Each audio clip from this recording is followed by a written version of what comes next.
This is our last hangout before Eid. আর ওই দিনটা এত বেশি ক্লাউডি ছিল আর আমার একদমই কল্পনার বাইরে ছিল এই দিনটা যেন আমার এত সুন্দর করে উপভোগ করা হবে আর এত সুন্দর একটা মেমোরিও তৈরি হয়ে যাবে। তো নারায়ণগঞ্জের মধ্যে এত সুন্দর পরিবেশটা আর এত মজার মজার খাবার আমরা কোথায় গিয়ে খেলাম সবকিছু জানতে হলে আজকে ব্লগটা পুরোটা দেখতে হবে।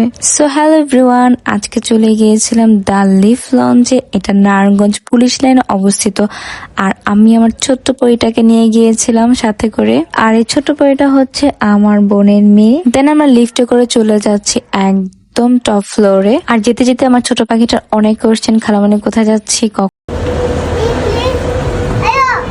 আসতেছি ধরবো। খালামণি।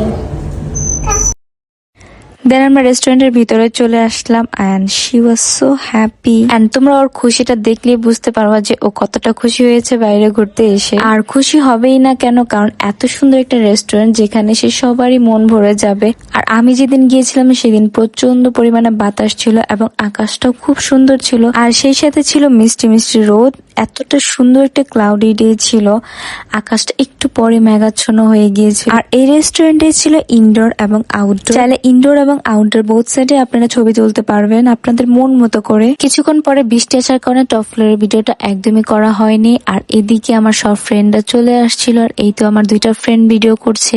দেন আমার সবগুলো ফ্রেন্ড চলে আসছে। একটু পরে আমরা খাবার অর্ডার করব। দেন আমরা চুজ করছিলাম যে আমরা কি কি খাবার খাবো। আর এখানে কিন্তু অনেক ভালো ভালো খাবারের আইটেম গুলাকে ইনক্লুড করা হয়েছে। প্রতিটা খাবারের প্রাইস গুলো এভারেজ মোটামুটি ভালোই ছিল। এন্ড ফাইনালি আমরা সবাই একসাথে ডিসকাস করে খাবারগুলো অর্ডার করে ফেলি। এন্ড খাবার অর্ডার দেওয়ার পর আমরা সবাই অনেক কথা বলছিলাম, আড্ডা দিচ্ছিলাম আর একটু ভাব নিচ্ছিলাম আমাদের সবার ফোন একসাথে করে, ব্যাগগুলো একসাথে করে। এন্ড দেন শুরু হয়েছে আমাদের ফটো সেকশন। আমরা সবাই ছবি তোলা ব্যস্ত হয়ে গেলাম। দেন ফটো তোলার শেষে দেখি আমাদের খাবারগুলো টেবিলে চলে আসছে আর এই সবগুলো খাবার দেখতেও খুব জুসি লাগছে। একটু পরেই তোমাদেরকে জানানো হবে যে খাবারগুলোর টেস্ট কেমন ছিল। এন্ড আমি আমার ছোট পয়টার জন্য আলাদা করে খাবার রেখেছি, ওকে চিকেন বাকেট দিয়ে। এন্ড বেবিদের জন্য এটা একটা পারফেক্ট একটা আইটেম। এটা খুবই লাইট ওয়েট, এটা খেতেও খুব মজা আর বাচ্চারা এটা খুব শখ করে খাচ্ছিল। আর আমাদের দেখা করার পর সবচেয়ে মেসি পার্ট হচ্ছে এই পার্টটা, আমরা খাবার রেখে ছবি তোলার জন্য এই খাবারগুলো ঠান্ডা করে ফেলি। এন্ড আমি তাদের মেনুতে থাকা পেরি পেরি চিকেন প্লেটারটা অর্ডার করি। এটার মাংসটা খুবই জুইসি ছিল এবং পিসটাও খুব বড় ছিল আর এটা test so good so good so good.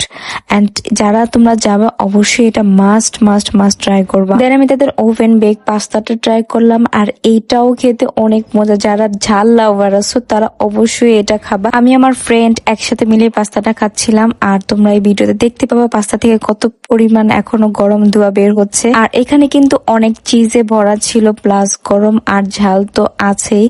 এটা তোমরা আমাদের এক্সপ্রেশন দেখলে বুঝতে পারবা যে আমরা ঝালে কেমন করছি। এন্ড অলমোস্ট আমাদের খাওয়া শেষ, আর খাওয়া শেষে এরকম একটা চিয়ার্স করবো না তা কিভাবে সম্ভব। দেন খাবার শেষে আমরা সবাই চলে গেলাম রুফটপে। আর রুফটপে গিয়ে দেখি হালকা বৃষ্টি বৃষ্টি ভাব, মানে একটু পরে বৃষ্টি চলে আসবে। আর আমরা এই ওয়েদারটা এত বেশি উপভোগ করেছি যা বলার বাইরে। আর ওই দিনের সবচেয়ে বেস্ট পার্ট ছিল এই মুহূর্তটা, কারণ এই মুহূর্তটা সবচেয়ে বেশি ভালো লাগছে। এন্ড প্রচন্ড পরিমাণে সেখানে বাতাস ছিল। Enjoy the movement. আর বরাবরই ও হচ্ছে আমার ক্রাইম পার্টনার। এই সব ছোটখাটো ক্রাইমে ও সবসময় আমার পাশে থাকে and I'm so lucky for that. দেন শুরু হয়ে গেল ঝুমঝুম বৃষ্টি আর বৃষ্টির মুভমেন্টটা ছিল সবচেয়ে বেস্ট। আজকে ব্লগের সবচেয়ে স্পেশাল মুভমেন্ট হচ্ছে এই বৃষ্টিতে ভেজা। এন্ড আমি আমার ফ্রেন্ড একসাথে মিলে বৃষ্টিতে ভিজেছি, খুবই এনজয় করেছি এই মুভমেন্টটাকে। এন্ড আমি চাই বারবার যেন এই সময়টা আমার কাছে ফিরে আসুক, আমি বারবারই যেন এভাবে ভিজতে পারি। আমরা সম্পূর্ণটা ভিজে গিয়েছিলাম, কিছুক্ষণ স্টে করার পর একটা কফি অর্ডার করে ফেলি। দেন আমার সব ফ্রেন্ডরা মিলে আমরা একসাথে অনেকগুলো ভিডিও পিকচার্স তুলি, কারণ গ্রুপ পিকচার একদমই তোলা হয় না। এখন সবাই সিঙ্গেল সিঙ্গেল পিকচার নিয়ে ব্যস্ত হয়ে পড়ি। এন্ড ফাইনালি এখন বাসা যাওয়ার পালা, বাসায় চলে যাবো। বাট বাইরে দেখি প্রচন্ড পরিমাণে বৃষ্টি, একদমই হ্যাসেল হয়ে যাচ্ছিল। তো এই ছিল আজকে ব্লগটি। আল্লাহ হাফেজ, নেক্সট দেখা হবে আরো একটি ব্লগ নিয়ে।